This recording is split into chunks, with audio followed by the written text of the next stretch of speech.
Hi എല്ലാവർക്കും ബിജീസ് കിച്ചൻ്റെ പുതിയൊരു വീഡിയോയിലേക്ക് സ്വാഗതം. ഞാൻ നിങ്ങളുടെ സ്വന്തം ബി ചേച്ചി. എൻ്റെ പ്രിയപ്പെട്ട ഒത്തിരി സുഖമായിട്ടിരിക്കുന്നു. ഇവിടെ സുഖമായിട്ടൊക്കെ ഇരിക്കുന്നത് കേട്ടോ. ഇന്ന് ഒരു ദിവസം ദൈവം ദാനമായി തന്ന് അതിന് ദൈവത്തിന് നന്ദി പറയാം. അപ്പോൾ പിന്നെ ഇന്നലത്തെ വീഡിയോ കണ്ടിട്ട് ആ സോപ്പിൻ്റെ അത് കുറച്ച് പേർക്കൊക്കെ ഒത്തിരി ഇഷ്ടമായി, നല്ലതെന്ന് പറഞ്ഞു. അതിൽ സന്തോഷം. പിന്നെ ജോമാസി ചോദിച്ചായിരുന്നു ബേറുണ്ടല്ലോ, ആ ഒരു ഫ്രൂട്ടിൻ്റെ കാര്യം ഞാൻ പറഞ്ഞില്ല. ഞാൻ ഈ ബേറിന് എപ്പോഴും പെട്ടെന്ന് ബോർ പറയുന്നത്. ബേർ അത് മലയാളത്തിൽ ഇലന്തപ്പഴം, അതൊരു ആപ്പിള്, ബേർ ആപ്പിൾ, നമ്മുടെ ഈ ഗ്രീൻ ആപ്പിൾ ഇല്ലേ, അതുപോലൊക്കെയാണ് അതിൻ്റെയും ടേസ്റ്റ്. ബേർ എന്ന് പറയും. എനിക്ക് തോന്നുന്നത് ഷുഗറുകാർക്കൊക്കെ നല്ല, അധികം മധുരമൊന്നുമില്ല, അത് കറുമുറ ഇരിക്കും. അതിൻ്റെ വലുത് ഞാൻ കഴിച്ചിട്ടുണ്ട്, കുറച്ചുകൂടെ വലുത്, ഒത്തിരി അങ്ങ് വലുതല്ല. ഇത് തീരെ ചെറുതായിരുന്നു. ഇത് വായിലൊന്നും ഇട്ടിട്ട് ക്രാന്നൊന്ന് കരച്ചാൽ മതിയാണ്. അത് ബേർ എന്ന് പറയും. പിന്നെന്താ, പിന്നെ ഇന്നത്തെ വീഡിയോ കാണുക. എനിക്ക് അങ്ങ് പൂർണ്ണമായിട്ടും മാറിയിട്ടില്ല, എന്നാലും ഒത്തിരി മാറ്റം തന്നു. ഞാനാണെങ്കിൽ പറഞ്ഞില്ല എൻ്റേതായ റെമഡി. അന്നേരം എനിക്ക് ജയശ്രീ ഒരു കമൻ്റ് ഇട്ടായിരുന്നു, എൻ്റെ ഒരു സബ്സ്ക്രൈബറാണ്. പുള്ളിക്കാരിക്ക് 3 മാസം കൊണ്ട് ഇങ്ങനെ കഫ് ഇങ്ങനെ ചുമ, പിന്നെ സ്റ്റീം എടുത്തിട്ടാണ് പുള്ളിക്കാരിക്ക്. ഞാനും സ്റ്റീമൊക്കെ എടുക്കുന്നുണ്ട്. ഈ ഡ്രൈ കഫ് ആകുമ്പം പിന്നെ കുറച്ച് നേരം ചുമയ്ക്കുമ്പോൾ നമുക്കങ്ങ് വീസിങ് പോലെയൊക്കെ അങ്ങ് ആകുമായിരുന്നു. 2 ദിവസം അങ്ങ് തീരെ വയ്യായിരുന്നു. റീച്ചാനാവുന്നതും പറഞ്ഞു. എനിക്കാണെങ്കിൽ ഈ ഡോക്ടറെ അടുത്ത് പോകുന്നതിനോടും അത്ര താല്പര്യമില്ല. പിന്നെ എന്തോ ചെയ്യും. അപ്പോൾ ഞാൻ ഈ പച്ചമഞ്ഞൾ കിട്ടിയത് കൊണ്ടേ, മഞ്ഞൾ എന്തു വന്നാലും ഒരു ആൻറ്റിബയോട്ടിക്കാന്ന് പണ്ട് തൊട്ടേ പലരും പറഞ്ഞിട്ടില്ല. ഇവിടെയൊക്കെ ഈ നോർത്ത് ഇന്ത്യൻസിൻ്റെയൊക്കെ ഒരു മെഡിസിനാണ് ഇത്. അവർ ആദ്യം ഫസ്റ്റ് എയ്ഡ് എന്ന് പറയുന്നത്, ഈ പനി വന്നാലേ എന്തെങ്കിലും മുറിവായിട്ടൊക്കെ വന്നാൽ അവരാദ്യം അവരുടെ ഫസ്റ്റ് എയ്ഡ് എന്ന് പറയും. ഇപ്പോൾ ഇങ്ങനെ ഇപ്പോൾ കൊച്ചുങ്ങൾക്കൊക്കെ പനി വരുവാണെങ്കിലും അവർ ചെയ്യുന്നത് പാലിൻ്റെ അകത്ത് മഞ്ഞളിട്ട് ഇങ്ങനെ കൊടുക്കും. അവരുടെ ഒരു റെമഡിയാണ് അത്. അപ്പം ഞാനും അത് നമ്മുടെ ഈ ത്രോട്ടിന് കോവിഡ് വന്ന സമയത്തൊക്കെ ഡോക്ടർമാർ പറയായിരുന്നു മഞ്ഞളിട്ട് പാൽ കുടിക്കണം അങ്ങനെയൊക്കെ, കാരണം അത് ബാക്ടീരിയയൊക്കെ മാറാൻ നല്ലതാണ്. അപ്പം ഞാനും ഇങ്ങനെ ചുമച്ച് ത്രോട്ടിന് വല്ലതുകൊണ്ട് പച്ചമഞ്ഞളൊന്ന് വാങ്ങിച്ചതുകൊണ്ട് ചെറിയൊരു കഷ്ണം ഇടിച്ചിട്ട് വെള്ളം തിളപ്പിച്ച് പിന്നെ ഫ്ലാസ്ക് ഒഴിച്ചിട്ട് പിന്നെ വേറെ കുറച്ച് വെള്ളം കൂടെ, മൊത്തത്തിലങ്ങ് മഞ്ഞളങ്ങ് ഇട്ടതല്ല. അപ്പം ഞാനത് അമ്മയെടുത്ത്, അമ്മ പറയും മക്കളെ മഞ്ഞളിൻ്റെ ടേസ്റ്റ്, ഞാൻ പറഞ്ഞു അമ്മേ ടേസ്റ്റ് ഇച്ചിരി ഉണ്ട്, എന്നാലും നമ്മൾ പിള്ളേരാണെങ്കിൽ അവർക്ക് വേണ്ടാന്ന് പറയും. നമ്മളാകുമ്പോൾ അങ്ങ് അഡ്ജസ്റ്റ് ചെയ്തങ്ങ് കുടിക്കും. എങ്ങനെയും നമ്മുടെ അസുഖം മാറണമെന്നല്ല നമ്മൾ വീട്ടമ്മയൊന്ന് കിടന്നു പോയാൽ ഒരു ദിവസം കിടക്കുമ്പോൾ അറിയാം ആ വീട്ടിലെ ബുദ്ധിമുട്ട്. എനിക്ക് എന്നിട്ടൊരു കമൻറ്റ് വന്നായിരുന്നു, ബിജി നിങ്ങളുടെ അവിടെ ഉള്ള ബിജി പറയുമല്ലോ എല്ലാവരും അഡ്ജസ്റ്റ് ചെയ്യുന്നവരാ, പിന്നെന്താ ബിജി റെസ്റ്റ് എടുക്കാത്തതെന്ന്. ശരിയാ, അവർ അഡ്ജസ്റ്റ് ചെയ്യും, അവരാൾ കഴിയുന്നത് അവർ അഡ്ജസ്റ്റ് ചെയ്യും. പക്ഷേ ഞാനാ വീണ്ടും എണീറ്റ് ഈ പിള്ളേരെയൊക്കെ പോൾമോൻ എക്സാം ഉണ്ട്, കൊച്ചിന് സ്കൂളിൽ പോകണം. അപ്പോൾ എത്രയ്ക്കാണെങ്കിലും റീച്ചാൽ എത്ര ചെയ്താലും അതിനോട് എനിക്ക് അങ്ങോട്ട് ഒരു സംതൃപ്തി വരും. അവന് ടിഫിൻ കൊടുക്കാനാണെങ്കിലും എന്തുവാണെങ്കിലും നമുക്കൊരു മനസ്സിനൊരിത്, ഒരു വീട്ടമ്മമാർക്ക് വരുന്ന ഒരു മനസ്സിൻ്റെ ഒരു ഇതുപോലെ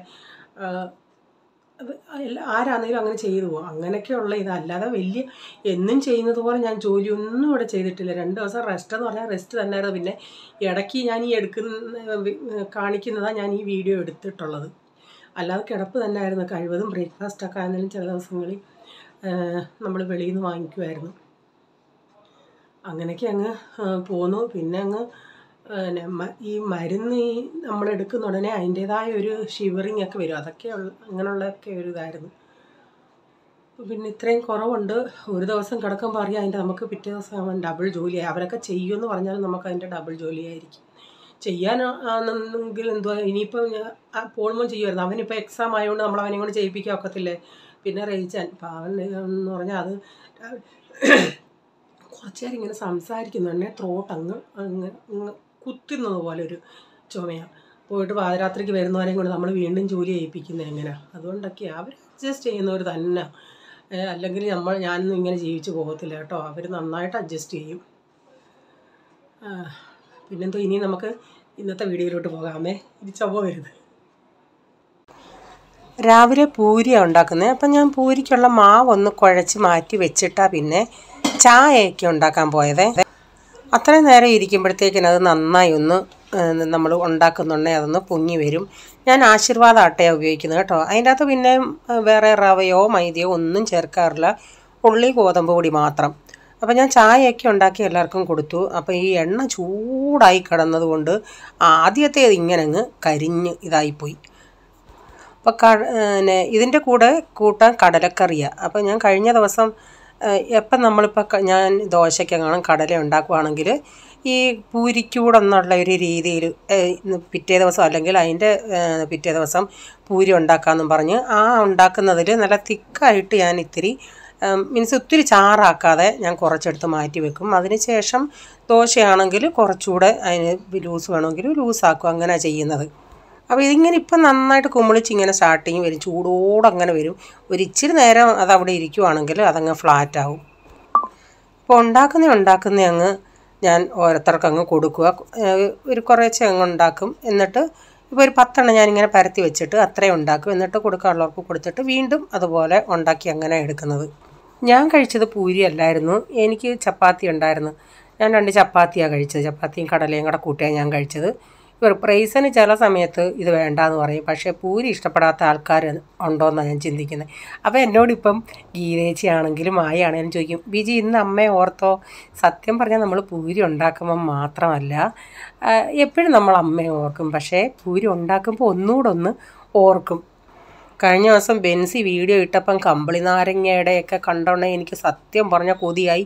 ഒട്ടനെ ഞാൻ വീട്ടിൽ ഫോൺ ചെയ്ത് അപ്പോൾ മൊത്തം അങ്ങ് പഴുത്തങ്ങ് വീഴും. ആ കമ്പിളി നാരങ്ങയെന്ന് വെച്ചാൽ ഓറഞ്ചും തോറ്റും അതുപോലുള്ള ചുമന്നയായിരുന്നു. ഒരിടയ്ക്ക് നമ്മൾ പറയത്തില്ല ഇങ്ങനെ എല്ലാവർക്കും നാട്ടുകാർക്കെല്ലാം കൊടുത്തിട്ട് പിന്നെ അതങ്ങ് പുഴുവായിരുന്നു, അകത്തുനിന്ന് അങ്ങ് പുഴു വരുമായിരുന്നു. പിന്നെ ഇത് ഉണങ്ങും തോറും ഉണക്ക സമയത്താണ് നല്ല മധുരം.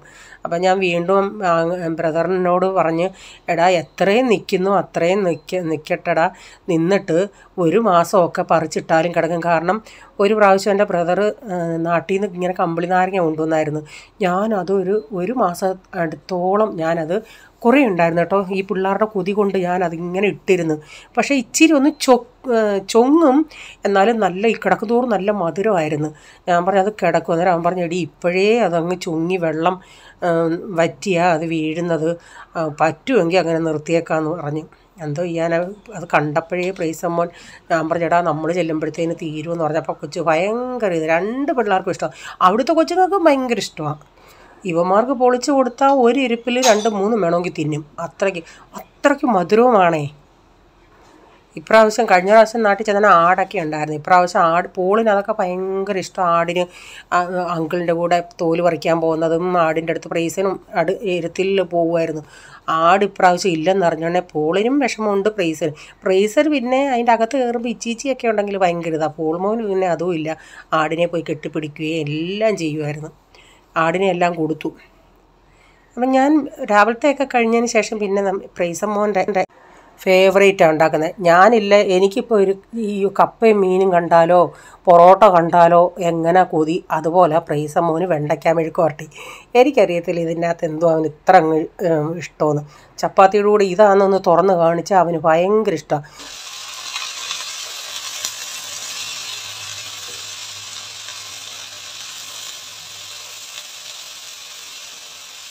അപ്പോൾ ഞാൻ ഈ മെഴുക്ക് പുരട്ടി വെണ്ടയ്ക്ക വെക്കുന്നതിൻ്റെ അന്ന് ഞാൻ ഉച്ചക്കത്തെ എല്ലാവർക്കും ചപ്പാത്തി കൊടുത്തു കഴിഞ്ഞാൽ ചോറിൻ്റെ കൂടെ ഇവിടെ ആർക്കും അത്ര താല്പര്യമില്ല. അപ്പോൾ ഉച്ചയ്ക്ക് ഇത് കൊടുത്തു കഴിഞ്ഞിട്ട് പിന്നെ ബാക്കി ഞാൻ എടുത്തങ്ങ് ഫ്രിഡ്ജിൽ വെക്കും. കൊച്ചിന് പിറ്റേ ദിവസം ചപ്പാത്തിയോ ഇതെങ്ങാനും കൊടുത്തു വിടാമെന്നുള്ള ഇതിൽ. കൊച്ചിന് ടിഫിന് പൂരിയും ടൊമാറ്റോ സോസും മതിയെന്ന് പറഞ്ഞു. പിന്നെ അതാ കൊടുത്തു വിട്ടത്, ടൊമാറ്റോ സോസും പൂരിയും കൂടെ. പിന്നെ പാത്രങ്ങളെല്ലാം കഴുകണ്ടായിരുന്നു, അതെല്ലാം ഞാൻ സോപ്പിട്ട് വെച്ചതാണ്. ഇനി ഒന്ന് കഴുകി എടുത്താൽ മതി.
അപ്പോൾ അന്ന് റേച്ചാൻ 5 മീനാണ് കൊണ്ടുവന്നത്. അപ്പം ഞാനതിൽ 4 എടുത്തെന്ന് തോന്നുന്നു. അതെല്ലാം നല്ല കെയറിയായിരുന്നു. അപ്പോൾ കഴിഞ്ഞ ദിവസം റേച്ചാനോട് ഞാൻ പറഞ്ഞു മീനൊക്കെ തീരാറായി ഒന്ന് നോക്കണേന്ന്. അപ്പോൾ അങ്ങനെ പോയ ഉടനെ എനിക്ക് അവിടുന്ന് വീഡിയോ കോൾ ചെയ്ത് ഇതുപോലുള്ള 3 എണ്ണം 500 രൂപ അവർ പറഞ്ഞെന്ന് പറഞ്ഞു. അപ്പോൾ ഞാൻ പറഞ്ഞു, അപ്പോൾ എനിക്ക് വീഡിയോ കോളിൽ കൂടെ നോക്കിയാണെങ്കിൽ ഇത്തിരി ചെറുതായിട്ടാണ് തോന്നിയത്. വീട്ടിൽ കൊണ്ടുവന്നുണ്ടെങ്കിൽ ഇച്ചിരി കുഴപ്പമില്ലായിരുന്നു. അപ്പോൾ അവർ 400-ന് അത് കൊടുത്തെന്ന് പറഞ്ഞു. അപ്പോൾ അതിൻ്റെ കൂടെ അവിടെ അടുത്ത് കൊഞ്ചിരിപ്പുണ്ടായിരുന്നു, ഈ ചുമന്ന കൊഞ്ചും വേറെ ചെറുതിരിപ്പുണ്ട്. ഞാൻ ചോദിച്ചാൽ അതെന്തുമായിരുന്നു ചോദിച്ചാൽ പറഞ്ഞു വങ്കടയുണ്ടല്ലേ, അയലയല്ല, വങ്കട എന്ന് പറയുന്ന ഒരു സൈസ് മീനുണ്ട്, അതായിരുന്നെന്ന് പറഞ്ഞു. എന്നിട്ട് കുഞ്ഞ് അയലയുണ്ടായിരുന്നു, മത്തിയുടെ അത്രയുള്ള കുഞ്ഞ് അയല. ഞാൻ പറഞ്ഞു എന്നാൽ അധികം കൊണ്ടുവരാൻ ഞാൻ എന്താ നമുക്ക് തോരൻ വയ്ക്കാമായിരുന്നല്ലേ. ഞാൻ പറഞ്ഞു ഇച്ചിരി കൊഞ്ചെന്താ വാങ്ങിക്കാൻ, അതെന്തിനാന്ന് ചോദിച്ചാൽ പറഞ്ഞു റേച്ചാൻ കൊഞ്ചിഷ്ടമല്ലായിരുന്നു, അതൊന്ന് തോരൻ വെച്ചോ അങ്ങനെ അങ്ങനെ തരുമായിരുന്നല്ലേ. അപ്പോൾ പറഞ്ഞു ഈ മീൻ എനിക്കിഷ്ടമാണ്, ഇത് വെളുപ്പാണല്ലോ, ഇത് ഞാൻ കഴിക്കുമല്ലോ എന്ന്.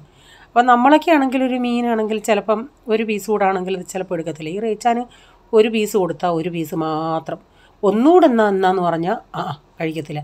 അതും പിന്നെ അതിനെ ഇരുന്ന് പോസ്റ്റ്മോർട്ടം ചെയ്ത് എൻ്റെ ദൈവമേ, ഒരു ഇച്ചിരി അതിൻ്റെ നടുക്കെങ്ങാനും ഒരു കറുപ്പുണ്ടെങ്കിൽ അത് നോക്കി പറിച്ച് എനിക്കത് കാണുമ്പോൾ തന്നെ നമ്മളൊക്കെ ആണെങ്കിൽ അങ്ങ് പീസായിട്ട് അങ്ങ് വായിടത്തില്ലേ. ഇതവിടെ ഇരുന്ന് അങ്ങ് പോസ്റ്റ്മോർട്ടം ചെയ്യേക്കുക.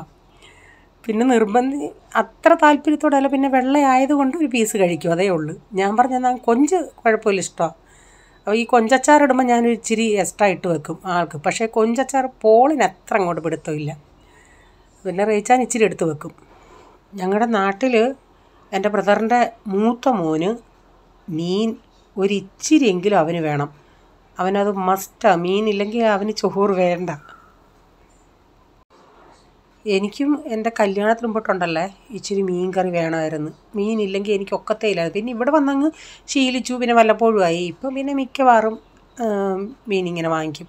അതുണ്ടെങ്കിൽ പിന്നെ ആ മീൻ ചാറ് മാത്രം ഒഴിച്ച് നമുക്ക് ഇത്തിരി ചോറ് കഴിക്കാം, വേറെ കൂട്ടാനൊന്നും വേണമെന്നൊന്നുമില്ല. ഞാൻ ഈ കല്യാണം കഴിഞ്ഞ് വന്ന സമയത്ത് സ്റ്റാർട്ടിങ്ങിൽ ഈ നമ്മുടെ ഈ റാണി മീനെന്ന് പറയും, ചെമ്പല്ലിക്കോര എന്ന് പറയും, അതും പിന്നെ ഇവിടെ പറയും റാവുസ് എന്ന് പറയുന്നൊരു മീനുണ്ട്.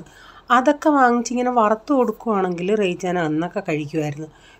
പിന്നെ ആൾ ക്രമേണ അതിൻ്റെ അകത്തൊക്കെ എന്തുവന്നോ ഒരു ഇച്ചിരി മുള്ള് കിട്ടിയാൽ പുള്ളിക്ക് പേടിയാണ്. കാരണം എൻ്റെ പ്രൈസമ്മോൻ്റെ പ്രായത്തിൽ മമ്മി അങ്ങ് മരിച്ചതല്ലേ. പിന്നെ അങ്ങനെ മീനൊന്നും സാധാരണ ഈ അമ്മമാരല്ലേ മക്കളെ മീനൊക്കെ കൊടുത്ത് പഠിപ്പിക്കുന്നേ, മുള്ളു മാറ്റി പഠിപ്പിക്കുന്നതൊക്കെ. അപ്പം മമ്മിയുടെ ഒരു ഇതിൽ മമ്മി ഇങ്ങനെ ഇല്ലാതെ അങ്ങനെ അവരങ്ങനെ മീൻ കറിയൊന്നും അങ്ങനെ വെച്ചിട്ടുമില്ല. അപ്പോൾ അതുകൊണ്ടൊക്കെ കഴിക്കാൻ അറിയത്തില്ലെന്നാണ് എനിക്ക് തോന്നുന്നത്. അതുകൊണ്ടായിരിക്കും ഈ പീസ് മീൻ, നെയ്മീൻ അങ്ങനെയുള്ള നമ്മുടെ അലുവയുണ്ടല്ലേ, ആവോലി, അതൊക്കെ ആണെങ്കിൽ കുഴപ്പമില്ല, അതിലൊന്നും അധികം മുള്ളു വരത്തില്ലല്ലേ. എന്നാലും റേച്ചാൻ കഴിച്ച് കഴിഞ്ഞ് ഇപ്പം വറുത്ത ഒരു മീനൊക്കെ കൊടുക്കുകയാണെങ്കിൽ അതിൻ്റെ അകത്ത് റേച്ചാൻ കഴിച്ച് കഴിഞ്ഞ് നമുക്കൊരാൾക്കൂടെ കഴിക്കാനുള്ളത് അതിൽ കാണും. കാരണം അവിടുന്ന് ഫ്ലഷായിട്ടുള്ള അത് മാത്രം എടുത്തിട്ട് ബാക്കി അവിടെ കാണും. നമ്മളൊക്കെ എന്നൊക്കെ കഴിക്കുന്നതെന്ന് പറയുന്നത് അതിൻ്റെ സൈഡിലെ മുള്ളൊക്കെ മാറ്റി, ഞാനാണെങ്കിൽ മത്തി വറുത്തതാണെങ്കിൽ ആ മുള്ളോടുകൂടി അങ്ങ് കടിച്ച് തിന്നും. മുള്ളിന് എന്നെ പേടിയാണ്. അത് കാണുമ്പം പ്രയോഗിച്ചാൽ തൊണ്ടയ്ക്ക് പോകും, നീ ചുമ്മാ ആക്രാന്തം കാണിക്കാതിരിക്കാൻ പറയും. ഞാൻ ഇങ്ങനെ മീനൊക്കെ അടപ്പത്ത് വെച്ചിട്ടേ അപ്പോഴാണ് എനിക്ക് തോന്നിയത്, ഇങ്ങനെ എൻ്റെ ഐഡിയയിൽ തന്നെ ഞാൻ ഇങ്ങനെ ഇച്ചിരി പച്ചമഞ്ഞൾ ഇങ്ങനെ ചതച്ചിട്ടിട്ട് അത് തിളപ്പിച്ചിട്ട് പിന്നെ ചൂടോടെ ഫ്ലാസ്കിൽ ഇത്രയും തിളപ്പിച്ചിട്ട് ഇതങ്ങ് നന്നായി തിളയ്ക്കുമല്ലോ, അപ്പം നല്ല ചൂടല്ലേ, അതിൻ്റെ കൂടെ പിന്നെ തിളപ്പിച്ച തണുത്ത വെള്ളം കൂടെ ഒഴിച്ച് നമുക്ക് നോർമലായിട്ട് ഇത്തിരി കുടിക്കത്തക്ക വിധത്തിൽ മിക്സ് ചെയ്ത് ഫ്ലാസ്കിൽ ഒഴിച്ച് വെക്കും. അപ്പം എനിക്ക് ഒത്തിരി ആശ്വാസം ഉണ്ടായിരുന്നത് കേട്ടോ. നിങ്ങളും ഇങ്ങനെ ഒന്ന് ചെയ്ത് നോക്കുക കേട്ടോ, ചുമയുള്ളവരൊക്കെ. കാരണം എനിക്ക് ചുമച്ച് പിന്നെ ഒത്തിരി വെള്ളം കുടിക്കുമ്പോൾ അങ്ങൊരു നീറ്റലായിരുന്നു.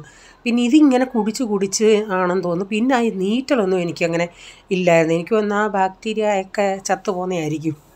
എൻ്റെ കണ്ടുപിടുത്തമാണ്, എൻ്റെ തോന്നലാണേ. അതിൻ്റെ ഇടയ്ക്ക് ഞാൻ പിന്നെ തൈരൊക്കെ ഉടച്ച് ഒരു മോരൂടെ കാച്ചി, അപ്പം അതിനിപ്പം കടുകൂടെ വറുത്ത്. അപ്പം മോരുകറി മീൻ കറിയുണ്ട്, തോരൻ നേരത്തെ തൈരിപ്പുണ്ട്, ഇപ്പം മെഴുക്ക് പുരട്ടി ചപ്പാത്തിക്കുണ്ട്. അപ്പോൾ ഉച്ചക്കത്തെയൊക്കെ റെഡിയായി. മീൻ കറി, വെണ്ടയ്ക്ക മെഴുക്കുവരട്ടി, മോരുകറി. അപ്പോൾ ഇന്നലത്തെ ഇച്ചിരി തോരൻ ഇരിപ്പുണ്ട്, സാമ്പാർ ഇരിപ്പുണ്ട്. അപ്പം സാമ്പാർ വേണ്ടിയവർക്ക് സാമ്പാർ. ഇപ്പം മോരുകറി ഉണ്ടെങ്കിൽ പിന്നെ ആരും ഡാഡിക്കും സാമ്പാറിനോട് അത്ര താല്പര്യമില്ല, മോര. അത് രാത്രി മതി. ഇപ്പം ചപ്പാത്തിക്ക് ഇത് മതി.